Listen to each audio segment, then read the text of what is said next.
biracial parents or biracial children, they don't understand why she cares about biracial children or parents because Elias looked white. When David, the husband, and Elias are out, and he's looking for biracial parents, then all of a sudden Elias looks not white because he's with David. When the three of them are out together, they look like a biracial family. Now, when just this past week when I was there, Elias started ballet lessons. He's very excited, he really likes to dance. He's 3.5, and I mentioned adorable, right? So he just started his ballet lessons, so I took him to Target because he wanted to buy some ballet clothes. So I had no idea, I did not do dance, I don't know what you wear for ballet stuff, and he wanted a ballet dress. So we kept looking around for different things that he wanted, and he got a silver tutu, and he's very excited about it, and he got a light pink shirt, which he's very, very excited about. And he doesn't identify as a woman or as a girl. He just really likes pink and silver, and that's what he wear as a ballerina, right? Like that's what a ballerina looks like. He then found a nightgown that had 3 different princesses from Disney movies on it, and sheer sparkly sleeves and a sparkly skirt. Got it, put it on immediately, and he probably is still wearing it. As we got to the cash register, the cart that pulled up behind us said, "Oh, look at the pretty girl in her princess nightgown." And they had a little girl, and they were all jealous. And so Elias told the little girl that there was another one on the rack, right? Like in his 3-year-old way of expressing it. So I was telling them where the rack was in case they wanted it. And then the cashier said, "You're such an adorable baby girl." And Elias said, "I'm not a baby, and I'm not a girl."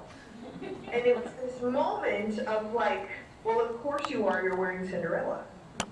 But like, it's not just a fascination with body parts, it's a fascination with I know you better than you know you. Because that's more comfortable than us going, huh, I didn't know that. And that's the piece that I think is so critical, is that you don't know people's complicated lives and complicated identities and how they all fit together. Whether that is actual physicality stuff that you don't get to see because it's not socially acceptable, or it's the broad stories and strokes of someone's entire life and who their parents are and who they're in love with and if they want some kind of wedding in their future and what job they want to be and how they feel about chocolate-covered pretzels. We don't take someone in their wholeness. We take bits and pieces of what we need to satisfy our needs, and we move on. And that can be really, really successful and comfortable. It can also be really marginalizing and silencing. Thank you. Another question. Why do you think that there's this big stigma within fraternity and sorority life for people exclusively transgender or a gender variant? Why do you think there's such a big stigma there? What do you mean by stigma? Why do you believe, or why do you think that there's a fear of somebody coming out as trans within a fraternity or sorority? Or, you know, being trans and then wanting to join a fraternity or sorority? I think it goes back to like how you define fraternity or sorority. I define sorority as something that I love to do every day. A group of women who I can, you know, who make me better. But like I feel like the media has defined sorority as like, you know, the typical girl, like blonde hair, you know, tan skin, and you just, you know, flirt with boys, and that's kind of like what you are. So I think we get scared because it goes against everything that we have been brought up to know as fraternity or sorority. And like, you know, like when you think of a fraternity, for a lot of people, you automatically stereotype it as like big strong men who drink beer and, you know, hustle ladies or however you say that. But I think, and it's because we've been raised that way. You know, we've been educated like that, whether we like it or not, through media and such. So I think that's why we get scared, is because it makes us uncomfortable, because it's not like it's I don't think it's a problem for a lot of people personally, it's just we don't know what to do. Like if one of my sorority sisters came out as transgender to me, being one of the biggest allies on Millikin's campus, I honestly tell you that I have no idea what I would do. It wouldn't be because I don't accept it. It would just be because I've never talked to someone who's dealt with it before.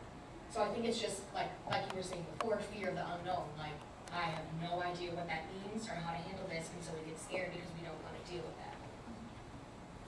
If I could add to that, I don't think that the stigma is any more heightened within fraternities and sororities. Like, we have to understand that fraternities and sororities are part of our society.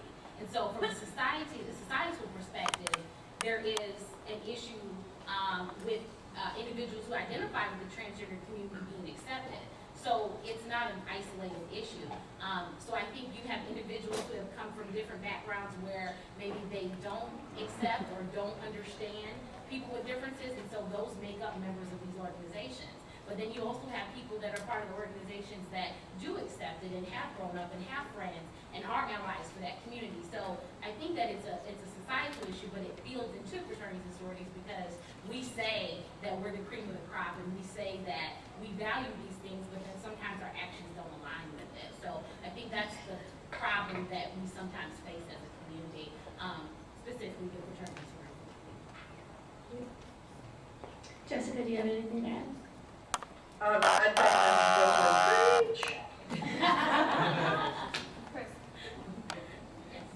want to respond to the question. Is part of it because of the fact that fraternities and sororities are fundamentally based on a gender binary, and the whole thing that we started talking about is a notion of binary terrorism. It's about destroying binaries. That's one of the things that we're grappling with when you're talking about gender identity, is you're trying to grapple with issues of what happens when binaries don't fit. Isn't that really the fundamental issue when you're talking about trans issues with Greek life?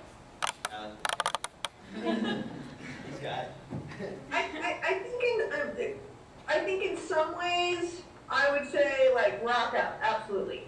But in other ways, I think that's particularly important, it's the conflation of gender role, gender identity, and gender expression. That becomes what is the type that joins that fraternity or sorority, right? So like when I tell people I'm a Delta Gamma, there's some kind of stereotype that is associated with that on every campus that has a Delta Gamma chapter. Much like when I tell people I'm in a sorority. I'm more closeted about being in a sorority than I am being an alcoholic, that I've been fired a bunch of times, or that I'm a lesbian. It's hard to tell people that I was in a sorority. But I think it's the expectation of a certain kind of role, a certain kind of identity, and a certain kind of expression that isn't allowed any sense of flexibility or fluidity, even though it actually already exists.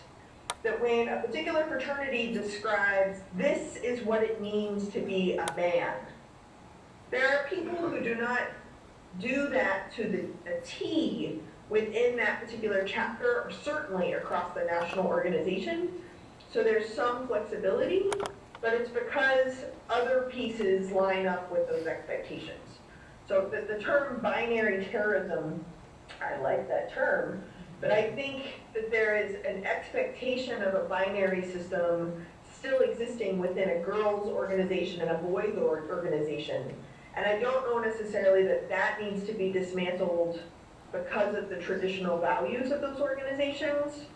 And I think that the traditional values of those organizations need to be embraced because they are actually a little bit more open and fluid than people think they are. That's my take on it. Thank you. Go ahead, panelists, do you have things to add?